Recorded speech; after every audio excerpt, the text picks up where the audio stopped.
In this video, I'm going to rate my experience on Air China. I'm flying economy from Haneda Airport in Tokyo to Beijing to Stockholm Arlanda Airport. If you want the cheapest fares, go Air China. They really can't be beat. I don't know if they're subsidized by the government or how they do it, but they are consistently one of the cheapest airlines to fly from Asia.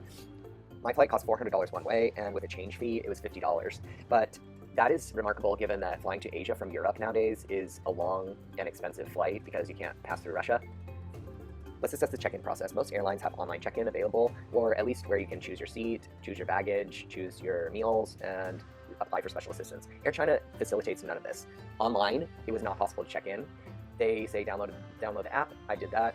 It was also did not find my reservation. I called customer support. They actually answered, so I gave them some points for that. And they said, you have to stand in line at the airport with everyone else. I did not have a check-in baggage, so this is kind of annoying. And I had to wait for the entire plane because there's no one who could check in online. This is at Tokyo Haneda International Airport, one of the most efficient airports in the entire world, and this is the line. I can only imagine in some other places, or if you checked in Beijing, where everyone is flying Air China. Look at this line. It's insane.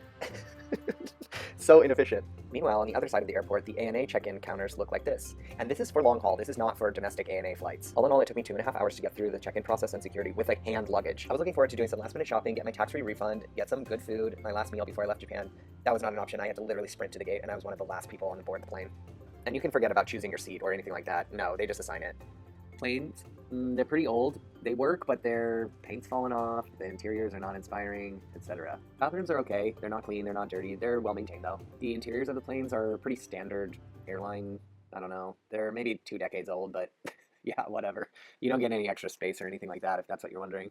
Flight attendants are pleasant, they wear masks, they're polite, they don't make conversation, they're not like super friendly, but they're not like rude, and they serve you, but they don't do it super fast like in other Asian airlines. The food depends on which route you're on. The Tokyo to Beijing route, the food was excellent. It was a bento box with like warm udon with nice beef noodles, nice Japanese food with even an oshibori in some cases. The flight from Beijing to Stockholm though, they did serve 2 meals, which I'll give them credit for. The food was not good though, just not good. Most passengers flying in China will have to connect through Beijing Capital International Airport, which is a huge airport, but the connecting process is a pain in the backside. It took 1 hour to go through the security check, both for the luggage and for the passport control with facial recognition. Since we already did this when checking into the first flight, I don't see the point of this, but whatever. And then the airport itself, everything was closed. All the shops were closed, all the restaurants were closed. The only good thing about Beijing is you can go outside and they issue a 72-hour visa if you are in certain cities, and you can go explore. So you can go see the Great Wall if you want, or just the Forbidden City or whatever in Beijing, which is really nice. Compared to other airlines, the safety demonstration was pretty poor. It was just a person with some cheap computer graphics and didn't really highlight anything about China, which they have so much potential. There's so much there.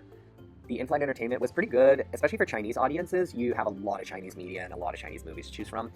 They have limited Hollywood options, and they're really like B-list movies. I think they're just the cheap ones that they didn't have to pay a lot to get onto there. Eco-score, this is kind of hit or miss. So they have paper cups. That's one thing. The rest of the cutlery is not eco-friendly, but they do fly direct routes, so that cuts down on emissions, but they have really old planes that are probably not that fuel efficient. The views along the route are good once you get out of Beijing because you can't see anything through the Beijing smog.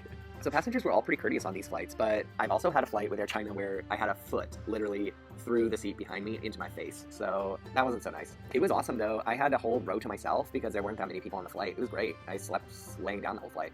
So besides price, the routing is something that Air China just has an unparalleled advantage in, because most airlines don't want to fly over Russia, and so you have to go all the way around, and that's really expensive and really costly and really fuel inefficient, but they don't care at all. They literally just fly right through Russia, literally over Moscow and St. Petersburg right to Stockholm.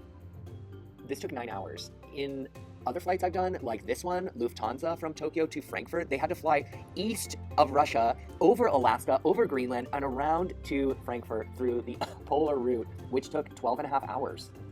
Air China offers great routing, great timetable, and amazing prices. So if your priority is just getting from A to B the cheapest possible way and the fastest possible way without any creature comforts at all or convenience at all, then book Air China. I really recommend it. Otherwise, if you want some comfort, I would go maybe with a different airline.